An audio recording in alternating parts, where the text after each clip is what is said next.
Gloucester will be torn out by Cornwall, and Regan in the process will end up killing the one servant who is loyal to Gloucester and trying to help him. And it is an out vile jelly. The eye will come out, thrown to the floor and stomped on.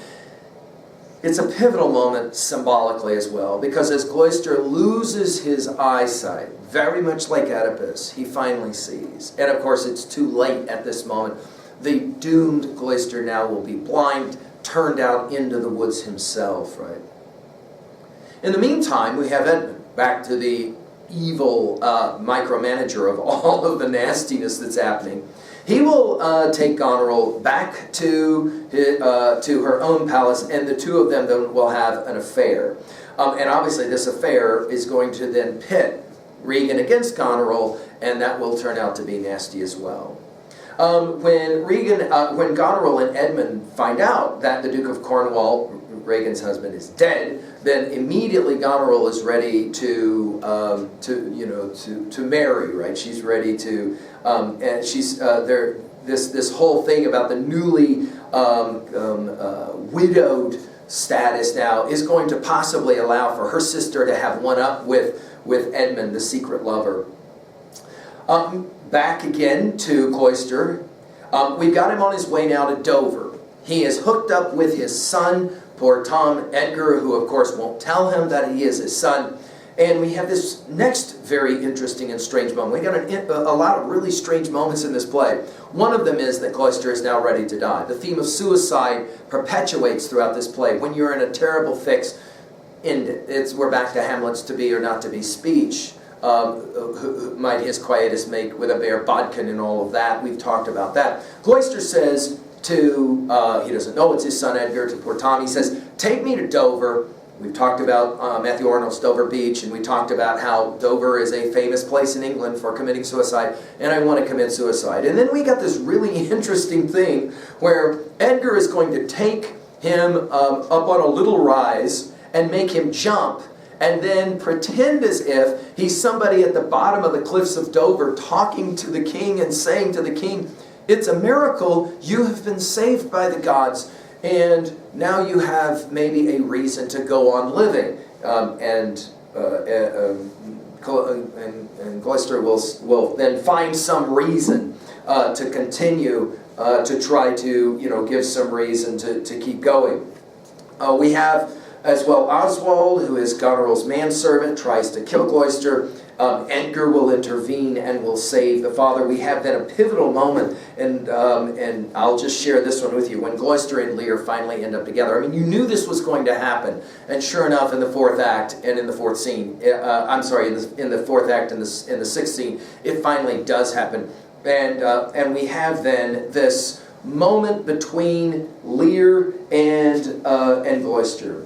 And it's all of a sudden, it's as if they're together on stage. It's as if finally the play has come to its penultimate sad fruition, when you get these two old men who both of them have been fooled and done stupidity, and now here they are. And then all of a sudden it's like Lear figures out who Gloucester is. And he says, if thou wilt weep my fortunes, take my eyes. I know thee well enough. Thy name is Gloucester. Thou must be patient, which, I mean, obviously Lear speaking to himself as well. And then the famous lines, we came crying hither. Thou knowest the first time that we smell the air, we wail and cry. In other words, he says, at our birth, we are crying. Life, what is it Gautama Buddha says in his moment of enlightenment? Life is dukkha, life is suffering, and here it's echoed, right? And then King Lear says, I will preach to thee, Mark, listen. To which Gloucester responds, alack, alack the day, right? Lear continues, when we are born, we cry that we are come to this great stage of fools. This, a good block. And it's at this moment then that Shakespeare, bringing together so many powerful symbols, that is to say, our life is somehow a performance on a stage. Sir Walter Raleigh, a contemporary of Shakespeare, will ask, what is our life? A play of passion, our mirth, the music of division, our mother's wombs, the tiring houses be, where we are dressed for this short comedy. That notion that the world somehow can be referenced as a stage, compelling moment. And in some ways, Aristotelian-like, Shakespeare's almost like inviting everybody who's in the audience to recognize that somehow we're all involved in this great drama called human existence. To continue now, we've got Oswald, who has a letter that he's been carrying from Goneril to Edmund, asking him to kill Goneril's husband Albany so that they can be together. Edgar then will finally realize that his brother Edmund is a traitor and betrayer to him. And then we have at the very end of the play the culmination events, and it really is the sad denouement. Let's go through it quickly. Lear will finally reunite with his daughter Cordelia. She will let Lear know that in fact she nurses him back to sanity and lets him know that there is nothing to be forgiven, that everything is fine. Cordelia's French forces will then go out in battle against Regan and Goneril's British forces, and they are defeated, and Lear and Cordelia are captured. Edmund will right away then issue secret orders for both of their executions. Lear and Cordelia will sit in prison. Regan and Goneril will then fight with each other over Edmund, which is silliness. And finally, we have the moment of Albany demanding that Edmund and Goneril get arrested for treason. It's almost like Albany's finally starting to figure it out. And the whole notion of having affairs and planning on killing him and all of that. Edmund then will have a moment with Edgar. Edgar will show up, he will fight against his brother. Of course, Edgar will continue to kind of hide that he is in fact Edmund's brother. And in a moment of justice on stage, the theodicy question finally being answered, at least on this count, you will have Edgar killing Edmund. And so we've got the villain of the play dead. But before he dies, Edmund is unwilling to show any remorse. We think about Iago in the same boat here. Then we will have the poisoning of Regan by Goneril, and then Edgar will reveal his true identity to his father Gloucester. Surprised, obviously shocked, but it's too much for Gloucester, and he will die of a heart attack. Goneril's going to commit suicide, so we've got him dropping like flies by the end of this tragedy. And Edmund, then, who has been stabbed and will soon die, he will try to maybe make a bit of amends at the very end. He will say that he has in fact sent someone to Jack, Cordelia, and Lear, and they better hurry to intervene. But of course, it's going to be too late. Cordelia has been hanged. We think about Antigone hanging herself at the end of the play, Antigone. And then onto the stage comes Lear bringing his daughter's dead body. Lear, of course, broken-hearted, destroyed. We're back to the beginning of the play with Lear and Cordelia, and he will die of a broken heart. So both Gloucester as well as Lear dying tragically of a broken heart. Albany and Edgar then are the only ones left to politically bring some stability, but you have a sense at the end of this play that probably this is going to be a project that Edgar can't quite find a way to muster.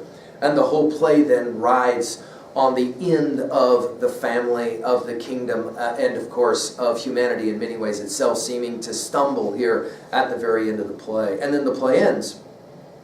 Now let's talk our big five really quickly, epistemologically. Well, what is it that this play suggests? I hope that as you're studying more and more of these Shakespeare plays, you're starting to get a sense of this, that Shakespeare seems to be telling us something about those three epistemological positions that we've talked so much about. The absolutist position.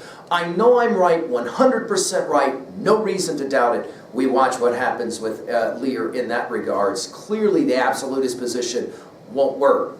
The relativist position, that there are no absolutes and there is no truth of any kind, seems to be the position of Edmund and most villains in Shakespeare. Certainly it's the position of Iago as well. The only right is that there is no right. And of course that's a silly position to hold on a number of counts. To say there is no truth is the positive truth. Leading us, of course, then finally to the epistemological position of the fallibilist. I think I'm right, but I could be wrong. The key for that fallibilist position in this play, as in so many of the tragedies, is a reminder of humility, the importance of humility. And we often will quote, of course, T.S. Eliot's lines from East Coker, humility is the only, in the end, the only wisdom that we can hope to acquire is humility. Humility is endless. Ontologically, well, who are we? Well, this play suggests in certain kinds of characters powerful observations. Notice Lear and Cloister, the old fool, although not the actual fool of the play, right? They're foolish. Why? Because of their decision-making, because of their stubbornness, because of their hubris, their pride. Ontologically, of course, we have Edmund as the villain, who seems to be almost physically determined, predetermined as the bastard of the play, the villain of the play.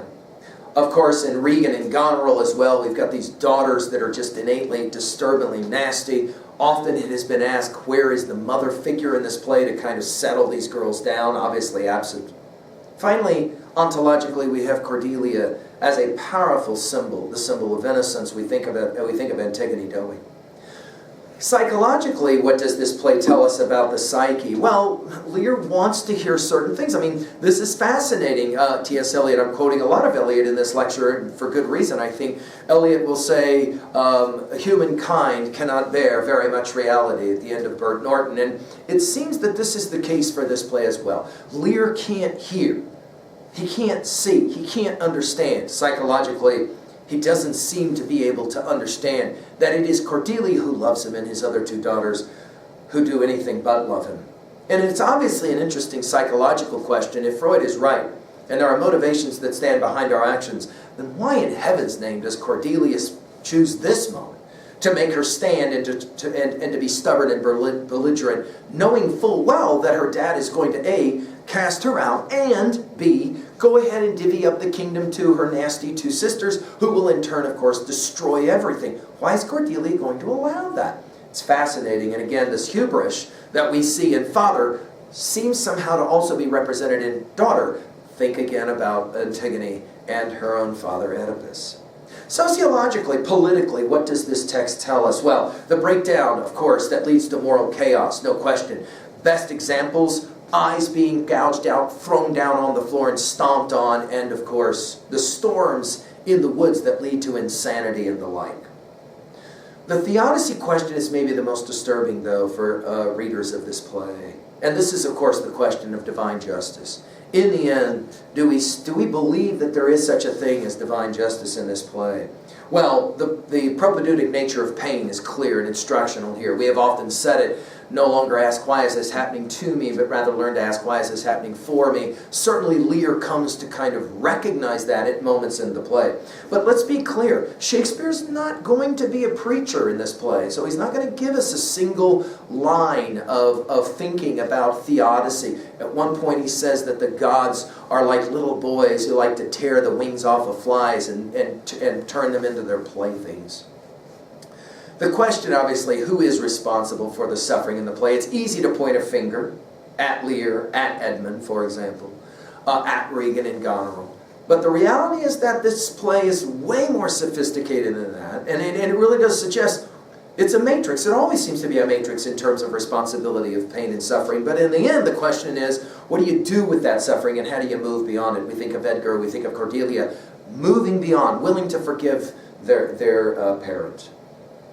Let's jump now to our 2 and level 3 readings. At 2A, lots and lots of messages here, several we could jot down. True love, notice, and the idea of true love is shown. It isn't spoken. The word nothing is a central mantra in this play, because if Lear had a brain, he would have understood the most profound evidences of love is not what is spoken, but rather what is shown, right? Talk is cheap, we might say. Another interesting message is that our actions in many ways do define us and who we are, right? And that leads to the question, is it true that in the end we do get often what we deserve? Does Lear get what he deserves? You have a tendency to say, well, yeah, probably. But what about Cordelia? Does she get what she deserves? Many viewers of this text have struggled with that idea of Cordelia. There is an argument, though, that Cordelia should have been a little bit more savvy of what was going on. We know that she knew that her sisters were bad for the father and for the kingdom. She says as much at the beginning of the play to them. But of course, as she's being disowned by her father now, she has no power to be able to help, to affect any kind of positive change at the end of the play. She's dead. At level 2B, we said we were going to work at symbolism and irony. Think about it. Of course, the symbols of Lear and Cloister are like Oedipus, right? The blind fools. And in the moment that they both are blinded in different ways, right, they then come to see. They come to some realization, but of course that enlightenment often is too late. The irony, of course, is that we all know, right, how this thing's going to end. We all know that it's going to end tragically. And of course it is a tragic ending.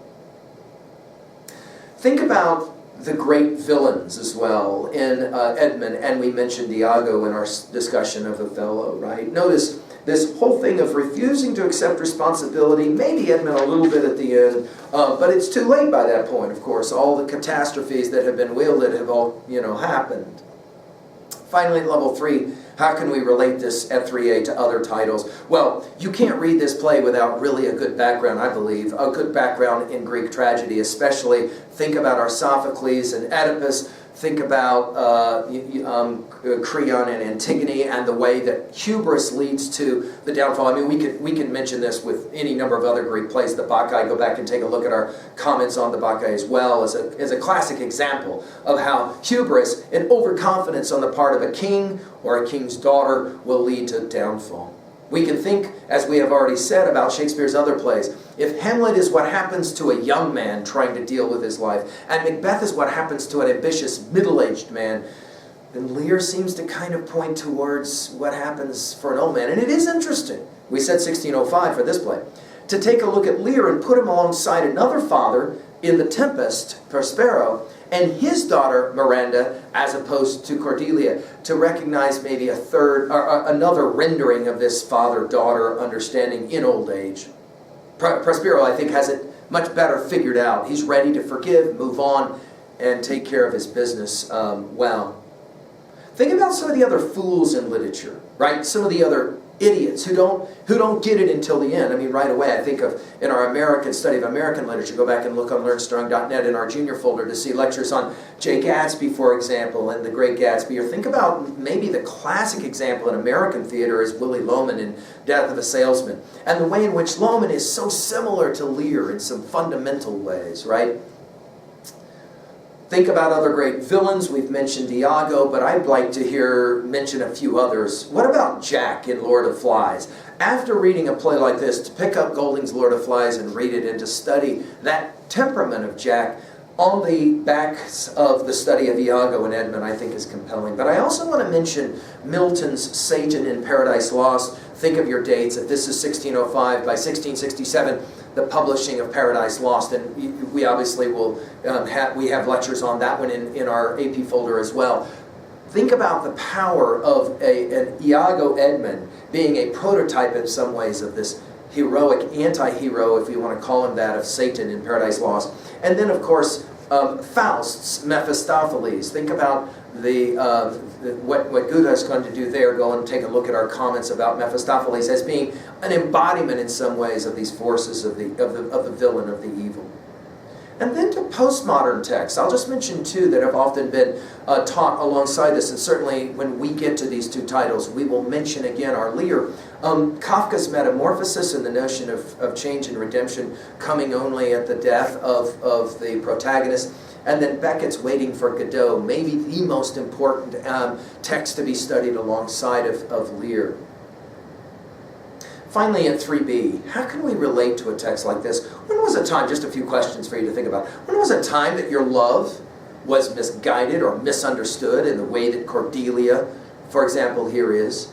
That maybe you just couldn't believe that somebody who you loved couldn't understand because of your actions that you loved them, and then needed you to say it. I mean, I remember years ago that a student pointing out, man, I hate to say this as a senior, I guess I'm getting wiser, but I blew up a relationship with a girl because she wouldn't tell me all the time she loved me. Because all she said was, you should know that I love you by my actions and not by my words, because any girl can tell you that she loves you. And I couldn't hear that, the student said, and I blew up the relationship. And now looking back, I realized, gosh, how stupid could I have been? What was the time in your life that happened? How about this one? What was the time that you misjudged another's true love, right? A time maybe you were, like Lear, blinded by hubris in some way. Finally, how about this one? Do you think in the end There is justice in this universe. And how do you explain the Edmonds or the Iagos of the world? And how do you explain the Kents and the Cordelias, those fierce lovers, those loyalists, those ones who stand by no matter what, right? I'm always reminded of that final scene, another 3D observation of that great film, The Killing Fields, and at the very end, a man who's gone through so much, and yet will say to Sidney, there's nothing to forgive. And in that moment, you just kind of go, that's inexplicable that there are people who are able to have that view. Of course, we think of Christ's words on the cross, forgive them, for they know not what they do. What are your thoughts about that in the notion of bad things that happen in the universe, the theodicy question? Well, no doubt, if we are the stories we tell and retell, I hope that King Lear is a story that we continue to really scrutinize and to tell and to retell. I hope that it has challenged you. Thank you.